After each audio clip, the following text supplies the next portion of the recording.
This morning I'll give an update on case numbers, exposure sites and contact tracing efforts, as well as a testing and vaccination update. The positive case is now in the care of health staff at the Centre for National Resilience.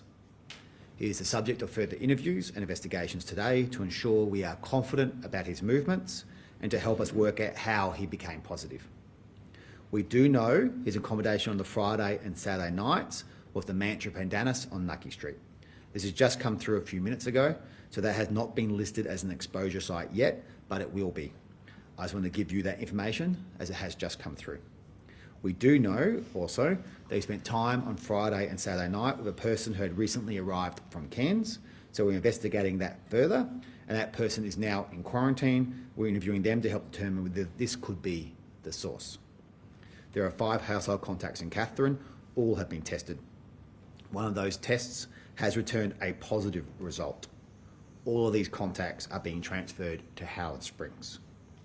There are 3 household contacts in Humpty Doo. They are all being tested and will be isolating for 14 days. We have done more work to reclassify our exposure sites overnight, so I will go through each of them now, and there are 2 new sites as well. I want to stress the details will keep changing, so keep checking the website and official channels. Importantly, the Tyndall RAF base is no longer an exposure site. The initial positive case is a contractor that works in a secure location away from the rest of the base. He has 20 colleagues that are casual contacts and all are isolated and being tested. There's 1 work colleague who is considered a close contact. He has already tested negative and is in isolation. To the exposure sites. There are 2 close contact exposure sites. Both were announced last night. They are the Equinox Fishing Charter on Sunday the 31st between 6 a.m. and 2 p.m. and the Katherine Club on Monday the 1st between 5 p.m. and 6 p.m. If you're at these exposure sites between these times, you must be isolating. You must call the COVID-19 hotline on 1-800-490-484 to identify yourself as a close contact and organise a test, and you must stay isolated for 14 days regardless of your test result. I can advise that 13 close contacts from the fishing charter have been located. All are isolating and testing is underway. We've identified 53 close contacts from the Katherine Club so far. 26 have been contacted and isolated so far. 2 negative results back. 27 are still being contacted. As we review the CCTV footage, we may be able to reclassify some of these people as casual contacts. For now, they are all close contacts. We have 2 casual contact exposure sites. Both are new sites. The first is the Katherine Waters on Monday the 1st between 6:30 p.m. and 6:50 p.m. The second casual contact site is the Puma Service Station on the Stewart Highway in Katherine on Tuesday the 2nd between 6:17 a.m. and 6:25 a.m. If you're at the Katherine Woolies on Monday night during that period, or the Katherine Puma Servo on Tuesday morning during that period, you must isolate now. You must call the COVID-19 hotline to identify yourself as a casual contact and organise a test, and you must stay isolated until you receive a negative test result. There is 1 low-risk exposure site, the Nunamo Roadhouse survey, which we identified last night. That is Monday the 1st between 6:50 a.m. and 6:52 a.m. If you are at this survey between that very limited time period, you don't need to isolate, but you do need to monitor your symptoms. If you develop symptoms in the coming days, isolate and get tested. Finally, for the Monsoons nightclub, we are classifying this as a location of concern. As I explained last night, we don't think the positive case was infectious on Friday the 29th when he was at Monsoons, but given the amount of people at Monsoon and given his large exposure period, this may have been where he picked up the virus. We don't know that, but to be safe, it's the assumption we are going to work on for now. The man was at Monsoons on Friday night. We are asking anyone who was at Monsoons at any time on Friday, 29th of October, last Friday, to isolate, get tested and stay in isolation until you receive a negative result. The Darwin RDH, Palmerston Super Clinic and Katherine testing facilities are running as usual. And we are standing at the Marara drive-through testing facility from 1:30 p.m. today. Please book ahead.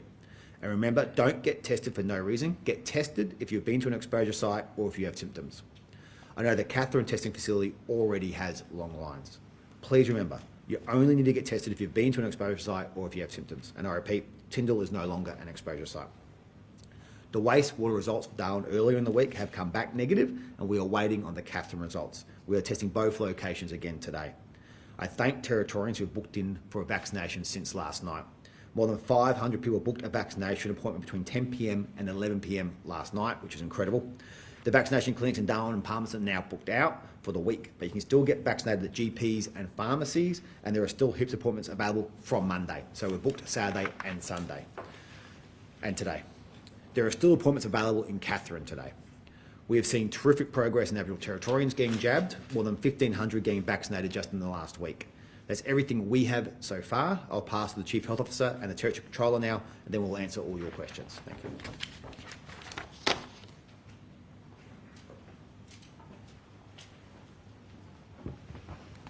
Thank you, Chief.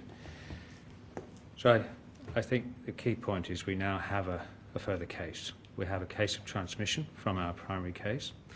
We still don't know where he got it from. Can I thank all of those who've come forward to get tested? Please continue to do that. You can see the numbers are rising. Our systems will be stressed, but we're prepared for that. Please come forward if you're symptomatic and get tested. Thank you again also to all of those who've come forward and got vaccinated. We know this is our way out of the current situation. So if we continue to do this, if we continue with our investigation as we have, we can get on top of this. We're still very concerned, of course. We have a few days to go before we can consider what we can do, what we need to do next. So please hold fast, continue what we've asked, and comply with the directions that we've issued for this period. And again, thank you all for all of those who have done the right thing in these last few hours. Thank you, and over the next few days.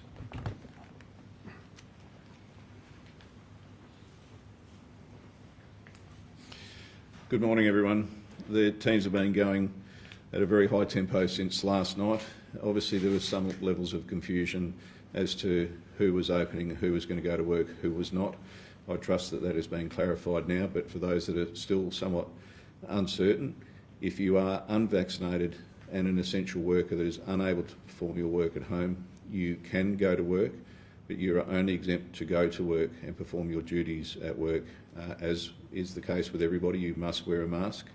That's applicable for the people in Darwin, and it's important that people comply with what that direction is. So again, in Darwin and Palmerston areas, the greater Darwin area, the childcare facilities, the schools are open. Everyone will be wearing a mask. Children under 12 do not need to. In Katherine, the childcare facilities and the schools are open exclusively for essential workers to enable them to go about and do what they need to do to support the community. To date, we are seeing some really positive reactions from businesses. Those who have got emails of their patrons and the like are getting on the front foot, sending messaging about what's going to be expected if you are fully vaccinated and you turn up, but also what you can expect if you're unvaccinated and you turn up. So people are picking up the message that as a business you need to ensure that you're asking people who are entering what their vaccination status is, and our teams stand ready to respond to provide assistance to you if that's required. But again, this does default to the community. As we've spoken about previously, we're aware that protest activity is still being talked about. I would urge the ones organising that event for tomorrow to defer it. Please just let us get through this next 72 hours while we continue to do the very important work to ascertain where this COVID transmission may have entered the territory, and then more importantly, how and when it transferred across to the individual that's patient zero. If you do turn up, you're going to create a greater demand on my resources that are already out there trying to ensure the protection of all. And I highlight yet again, please understand, it is your health and well-being that is a critical concern to us, because if you're unvaccinated, we all know what risk that means. We don't want to be dealing with broader issues as it relates to more significant transfer. These processes are put in place to try and mitigate the spread. If we all put our shoulder to the wheel, if we come together as the community, that will be what will help us be able to focus on what we need to do. Down in Katherine, the border checkpoints are in place. We'll continue to work with people, particularly industry, transport industry, about the movement to ensure that freight and essential goods are being moved through. If there is a peculiarity and you are stopped for some reason, please engage with the COVID hotline, have some level of patience and understanding, and I'm sure that we'll get to a reasonable resolution as it relates to you. But again, what we're seeing at the moment is pretty good levels of compliance. It is early days. It's a new era for the Greater Darwin area, but again, it's acknowledgement of where we're at with our vaccination rate. So please provide all the support that you can to one another, to the businesses that you rely upon, and be respectful of one another. And hopefully, if we maintain our tempo and the information that we're seeking as it relates to testing results and the like inform us appropriately, we may well be back to our normal lifestyles as of Monday morning. Thank you.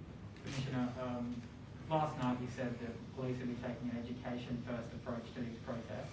But given that they are vowing to continue protesting, even though they are aware of the settings in which they're protesting, do you think that you'll be arresting people on Saturday? Thomas, I'd really hope that's not the case. And again, I think what you've heard me speak about and the messaging that we're undertaking with the relevant organisers is please don't think bigger picture on this one. If we get this right, you'll have ample opportunity to do your protests lawfully next week. We need to consider what other contingencies we may have to put in place, and I'll speak to the Chief Health Officer if I believe we may need some additional support from some of their directions to enable that. But again, it really is a common sense plea, and I'm very, very hopeful that we can avoid having to arrest people when we've got so much more important work to try and mitigate the spread of COVID currently. Are people who would be turning up to these protests at risk of being arrested? They are. And what sort of fines would they be? Well, the individual fines still stand in excess of $5,000, but of course a repetition of an offence can lead to us having to use arrest as a last resort. So again, I think everyone's seeing that we're being more than fair, more than reasonable. We're simply asking you to defer, and if you help us, then you'll be able to do it lawfully only in a matter of a couple of days. Realistically, how are you going to enforce a lockout on Mitchell Street on a Friday or Saturday night? Well, again, it's going to take a team effort and a community effort. So, of course, the obligation is on many of those businesses to do so. But I go back to it. If you are genuine about being a Territorian and supporting businesses, if you're genuine about employees who are there trying to make a living, who may need to feed their family, who may be supporting family elsewhere, who may be caregivers and the like, then please, if you're unvaccinated, simply don't go. Don't make it that difficult. But the expectation is out there, if you do go and attend these venues, please produce your vaccination certificate that shows that you're double vaxxed and move on. The other important thing, of course, for businesses to know is if you're currently identifying that you've got a number of staff that are not vaccinated at all, the mandatory vaccination date is fast looming. In fact, it is here next Friday. So the window of time to get your first vaccination is closing, and it's closing fast. And there will be no excuse if you turn up next Friday and you have a number of staff who simply walk away, because the advice has been ample, and arguably this is probably the best lived experience you could go through to give you 7 days of grace. The police or compliance officers identified any businesses that haven't been following the rules this morning? None that I've been briefed with at the moment, but I'm sure that we've been getting a number of phone calls. We understand that there's some that have been gathering together to indicate that they're going to be in breach of our CHO directions, but my understanding of that is probably a level of naivety as to what the exemptions currently are. Unvaccinated people can go to work, as I say, who are essential workers. And again, they must wear a mask, as all must wear a mask in these current areas that are under these restrictions. It would be a different case if it was a lockdown area and some of those essential workers were unable to go and do that work. But again, common sense here, if we do it together, we stay calm, hopefully by midnight Sunday we're out of it and we can resume business as usual. By gathering together, what do you mean there? I'm sorry, Thomas. You just said like a group of businesses are gathering together to... Yeah, so we understand, obviously there's been a group of businesses that have been fairly fervent in their views as it relates to vaccination and the direction of the mandatory vaccination status. We understand that they've been engaged with one another and messaging each other as to what their future intent is. At this point in time, I'm not aware that we're seeing anything unlawful about that, but we'll continue to monitor it. Will you preemptively shut pubs and clubs if their management refuses to do your mandatory vaccination checks at the door? Oh, look, I really don't want to have to go to that extent. In truth, organisations and commercial entities that don't comply or facilitate the compliance of the show directions face rather significant fines as well.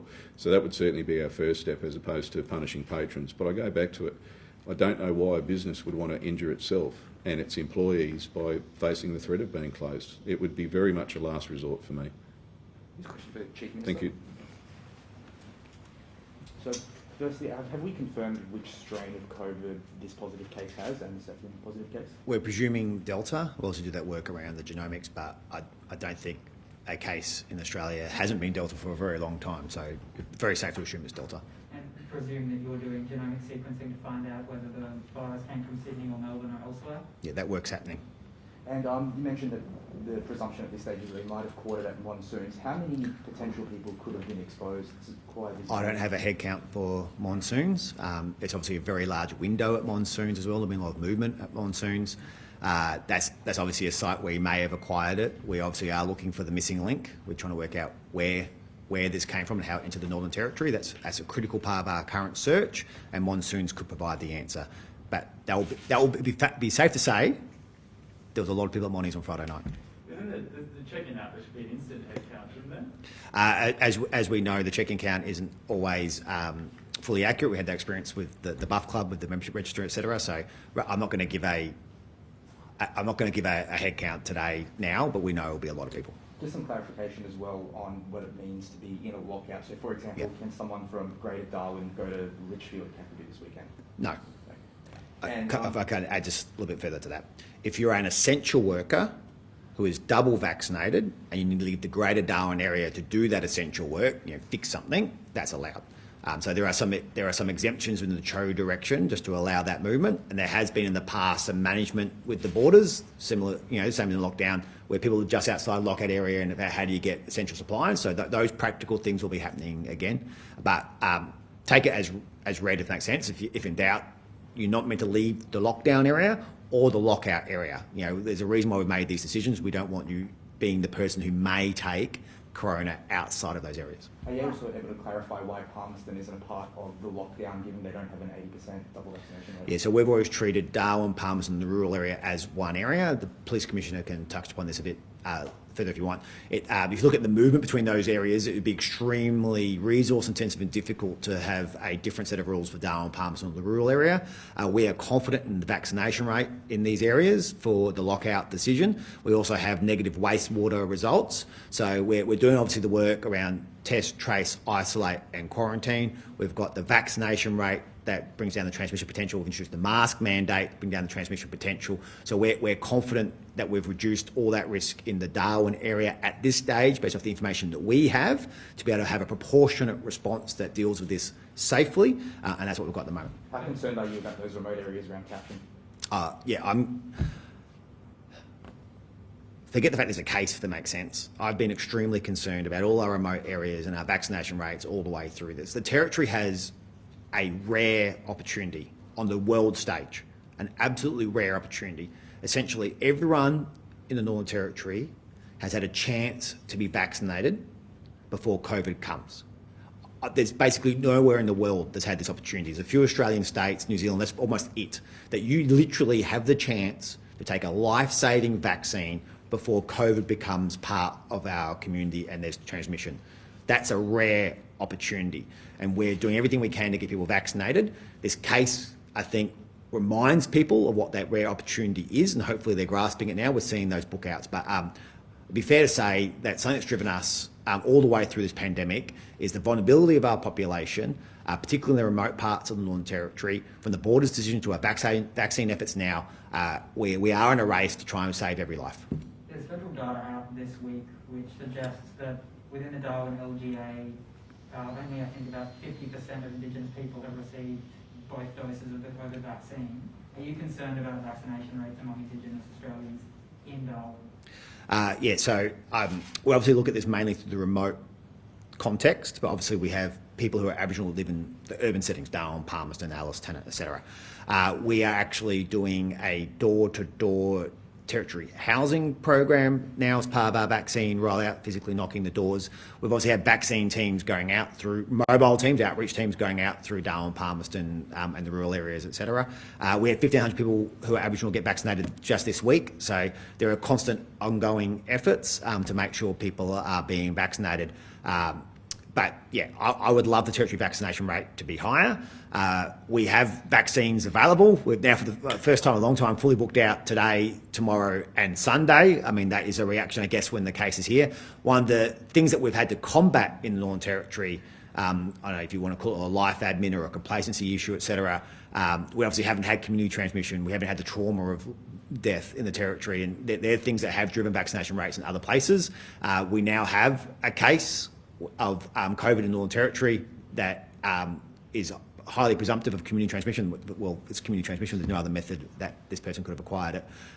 We now have a second case. I think this is going to spark a vaccination effort. This makes COVID very real for a lot of Territorians. This morning, the government removed a series of region-by-region vaccination rates from the website. Were those figures incorrect? Yeah, so my understanding, I own this in the Barclay context, so I can follow up.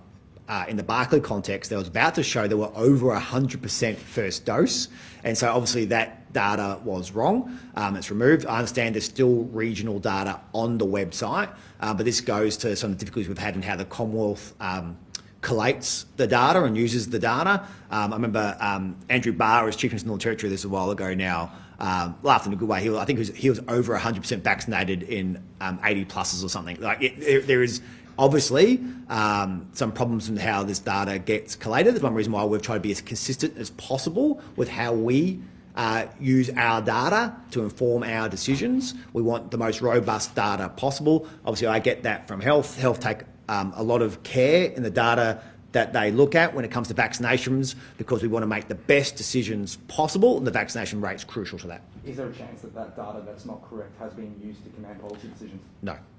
Casual contacts of the Katherine case have booked in for COVID testing at RDH this morning, only to be turned away because of booking errors. Does that clearly indicate our system cannot cope with testing? I'm not aware of that. I can follow it up. We can do up to 10,000 tests a day. We will follow that up and fix that. I think that's more an admin mistake than the fact that we can't cope. We've obviously dealt with lockdowns before, and we can get people tested. So we'll follow that one up. I'm sorry to hear that. In the past, if we need to, we can get a team to physically go out to people's homes and get tests and prioritise things. Obviously, a close contact's more important than a casual contact, so we'll work through that.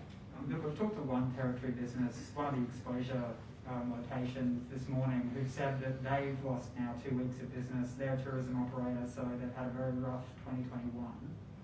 Is there any support that the government is going to provide businesses that are forced to close because they're an exposure site? We obviously have our survival payments that are available. That's for the people. It's definitely for businesses of Katherine. We're willing to talk to businesses in the Darwin region. We have no specific grant available for people who are an exposure site. Why is it not mandatory to be vaccinated on a Defence Force site? That'd be a question for Minister Dutton. Can I ask a question for the Chief Health Officer? Yeah.